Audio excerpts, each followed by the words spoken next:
Hello, everybody. San here, engineer, MBA, and investor. And in today's video, we are talking about NTLA 2001 and its quote-unquote competitors. Look at the landscape, look at data, compare the companies, the three other companies in the landscape of NTLA 2001, and see how they fare against each other. Couple of rumors last night.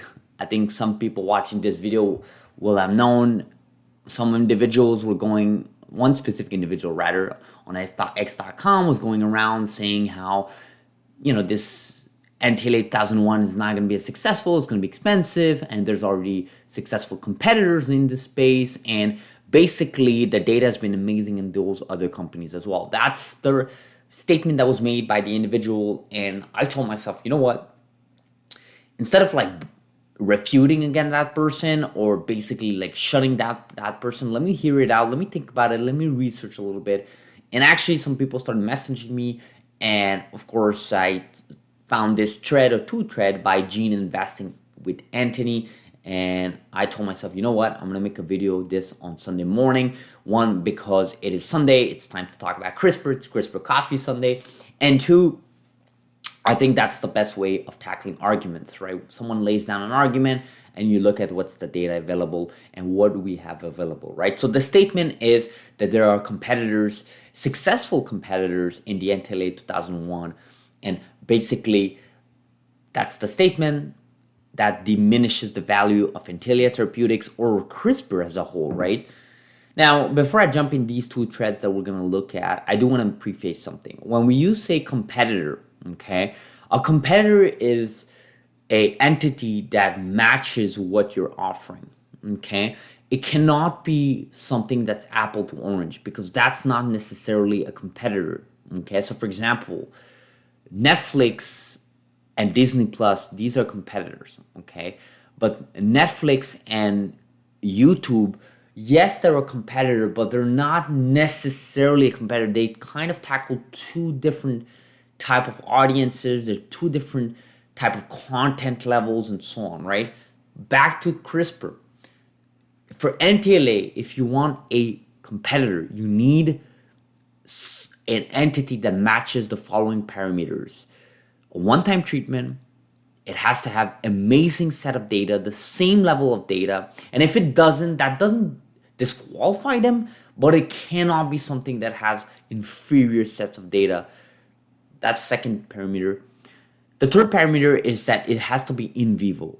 Okay, so if you're doing some stuff outside of the body, you have a manufacturing facility, you're doing some work, you're putting it back in the person's body through cells there, that's not a competitor to me. Okay, that's a whole different application, and it kind of, all about cost and maintenance and scalability, right?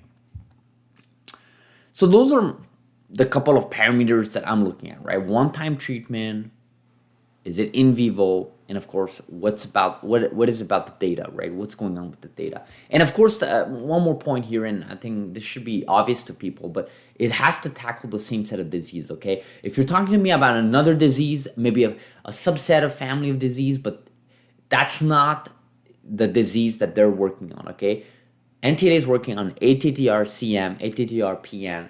That's what they're working on, okay? If you're trying to get to me with only PN or only something else, that's not a direct competitor, okay? This is very important for me to mention this because I think people kind of mix bits from different set of arguments to make the argument that makes sense for them, right? This is what we call in the philosophy world, in argumentation, it's confirmation bias, okay? So you're always trying to find reasons to basically confirm what you're thinking, okay? So let's jump right into it.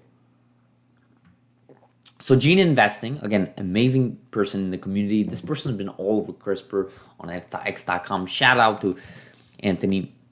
So I quote here, ATTR-CM will be my alpha since it's been severely undervalued by the investment community. So much so that it makes me question my sanity.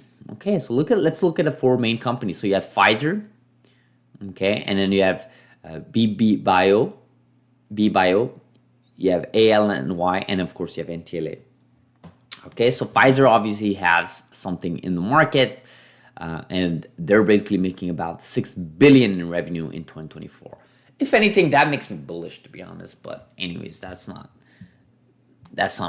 the point here. And look at these comparison. I mean, this is kind of, again, this is a fun stat, but it's not really important to spend too much time. Look at how much the stock has been hit, right?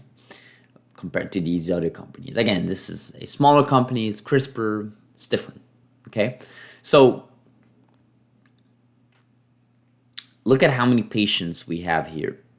80 patients have been undiagnosed globally. Okay, that basically means regardless of what Pfizer is doing, there's a lot more room here. All right, so let's go through it.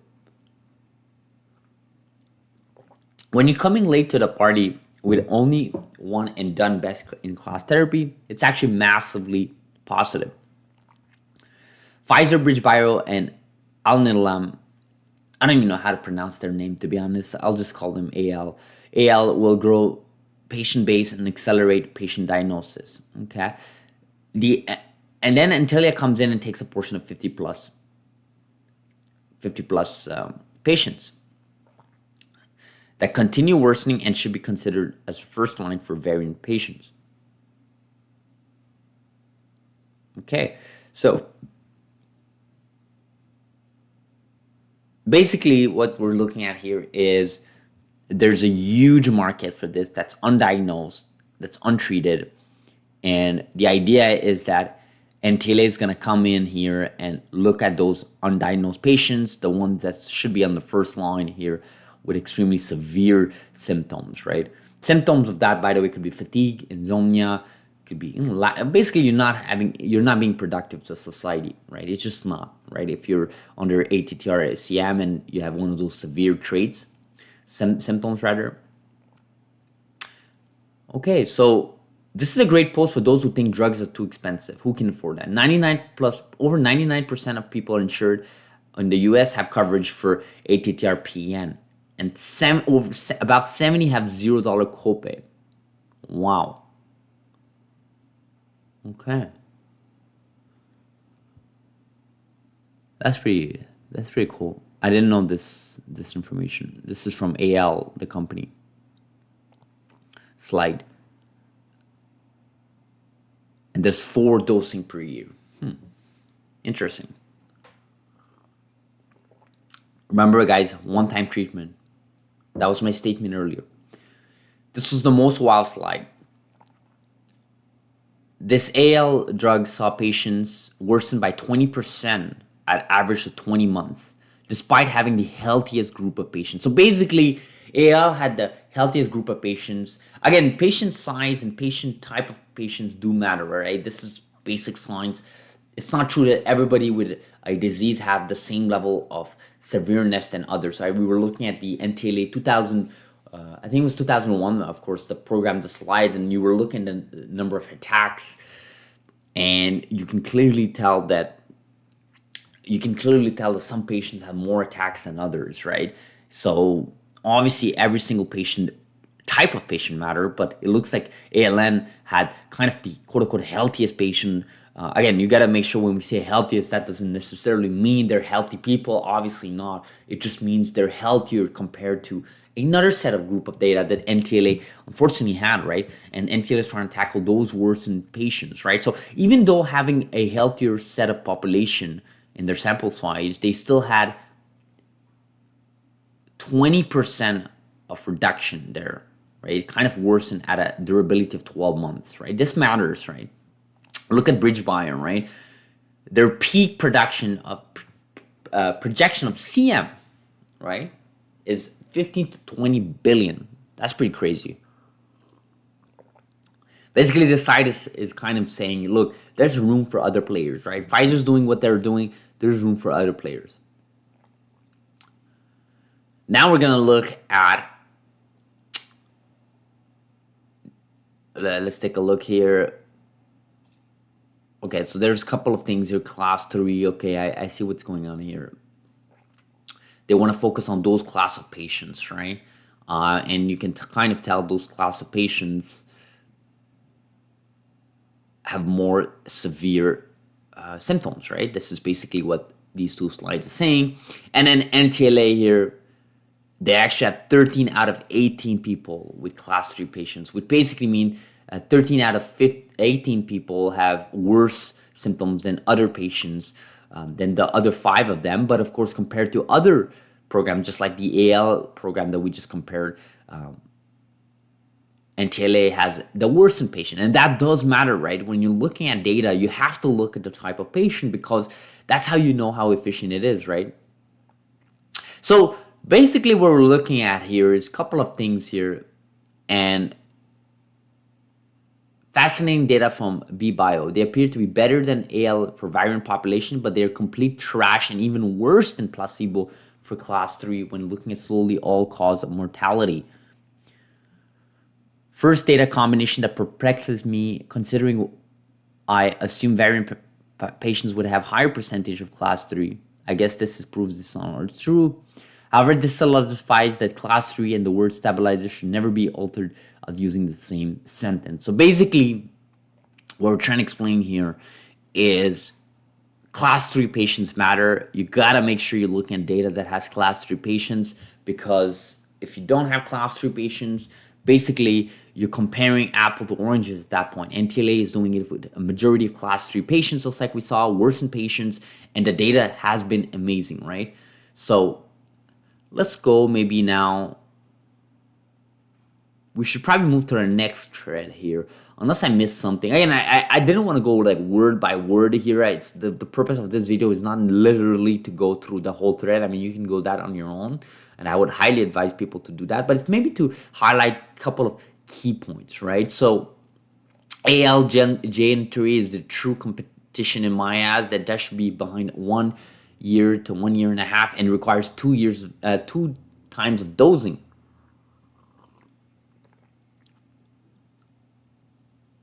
Okay. I mean, we're not going to go over the data here. We just know that this has been amazing data. But they clearly define here class 3 and class 1 and 2. And you can clearly tell, even in class 3 here, you've been having some positive changes, right? Okay. So let's move towards the next thread here. And this is basically where you got a couple of bullet points comparison in one kind of, single interface. And this is basically what I wanted to end this video with. And you have the ATTR-CM competitive landscape. Again, in a summary level, NTLA had the worst patients. We just took a look at that. Best mortality, best KCCQ, that was defined too earlier in the other thread. Best 6MWT, also defined. Best NT-Pro and BNB. Patients are actually improving, and it is only a one-time treatment. Now, AL, what Anthony said here, AL, the future generation, third generation, whatsoever, that's basically a true competition. That has a 2 minimum dosage. That's not a one-time treatment, okay? NTLA has done it with one-time treatment, okay? This is very important, right? You guys remember my statement earlier in this video about having a true competition, right? So the class of 1, 2, 3, right? You look at the percentage comparison, and NTLA at 8, 42, 50. Look at the class 3, right? 50, 29, 18, 4. Look how superior NTLA is. Just look at how superior that is, right? And this is basically what you gotta look at, because these are the worst patients. These are the individuals that have the worst symptoms, worst severe. And everybody knows in the medicine field and the FDA, they're gonna look at how you treat these worst patients, because these worst patients are, lower lifespan, they have higher lethal symptoms, they have higher potential of unfortunately passing away very early on. It may just make sense for the FDA to review that closely, right? And just for any regulatory body. But it doesn't even, that's not even the point. The point here is that this is not apple to apple. These companies are not anywhere near close NTLA. Pfizer at 30%, not even 30%. That's not near 50%. You gotta remember that does matter, right? And again, if you're not studying the higher class, in this case class 3, of individuals with higher levels of severity, then you're not doing a apple to apple type of study, right? You're kind of studying individuals with less worsened symptoms, healthier patients, which again is a noble thing. Don't get me wrong, it's an amazing thing, right? I want these companies to tackle that. Pfizer, whether it's Pfizer, ALNY, whether that's BBio, I want these companies to tackle whatever they're doing. It's amazing for this space, it's amazing for this field. But let's not say that NTLA 2001 and discredit this and talk about how it's going to be so expensive when none of these companies are tackling the severity of patients that NTLA 2001 is tackling, right? So you look at survival at 12 and 13 months. I mean, look at the 100% 12 months. I mean, these companies, it's still impressive, but still, it's not anywhere near. And the only death that occurred was because it was so sick that they wouldn't be allowed on phase 3. So kind of weren't even allowed to continue the process. So kind of is different, right? Okay, so look at, the median KCCQ at 12 months. Look at how NTLA just outpaces those companies, right? -2, -4, -5, 5.5, and you have plus 7.8, right? And again, there's some missing data, so I'm not going to cover too much there, but you can see in NTLA and ALW and ALNY, kind of hard acronym to pronounce, ALNY. Clearly you can tell this is superior from NTLA, right? Okay. So this is really interesting, guys. This is what I expected. If you guys remember a couple of months ago, I think it was maybe a year and a half ago or something like that, I made a video saying, in a bear market, what happens is people come around and kind of gives all the arguments why these companies will fail.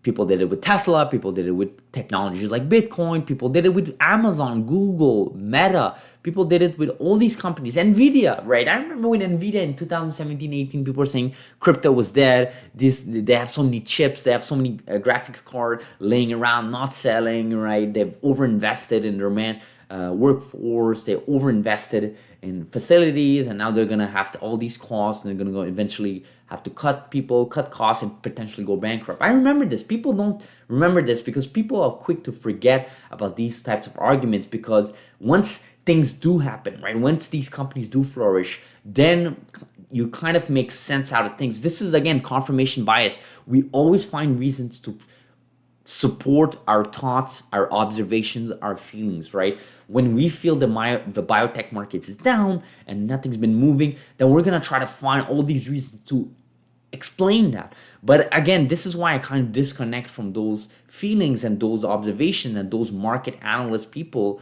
in Wall Street making those statements, and kind of look at the data, right? And the data is very clear here. You have a company that has amazing data. You have a company that's been treating class 3 patients, which again are the most severe patients compared to the other patients, the other companies with those 3 programs that are not tackling the same level of patients. And most importantly, data like median KCCQ, 6MWT, those has been favorable on the NTLA-1 side. And until then, most importantly, you have a one-time treatment. To me, this is something you cannot overlook. And we just took a look about the sample size of untreated patients. I mean, there are a lot of space for other players. So just because you have 1-2 companies doing it, again, it's not even apple to apple, but just presume like it was apple to apple, you'd still have more space for winners.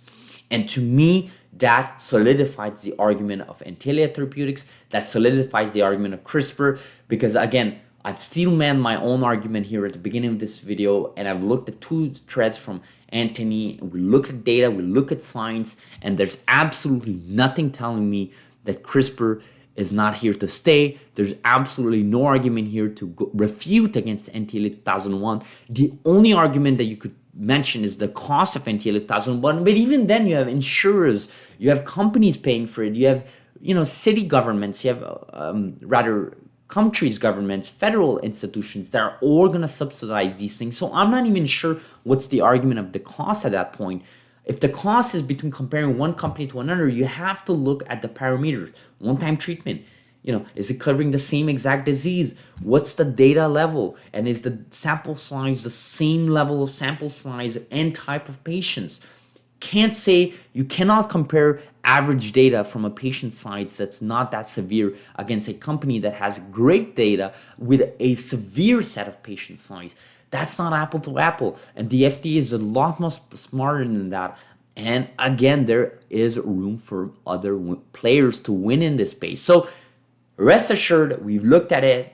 And the title of this video, does NTLA have serious competitors in this space? The answer is no. I've debunked that. And of course, that is with the help of Anthony. So as always, guys, like this video, subscribe if you don't like it, gets to other people's homepages, and let me know in the comments below, guys, what do you guys think about NTLA 2001 having quote-unquote competitors? Am I wrong? Are we wrong? Are we missing something? Let me know. I'll see you guys in the next video. Thank you.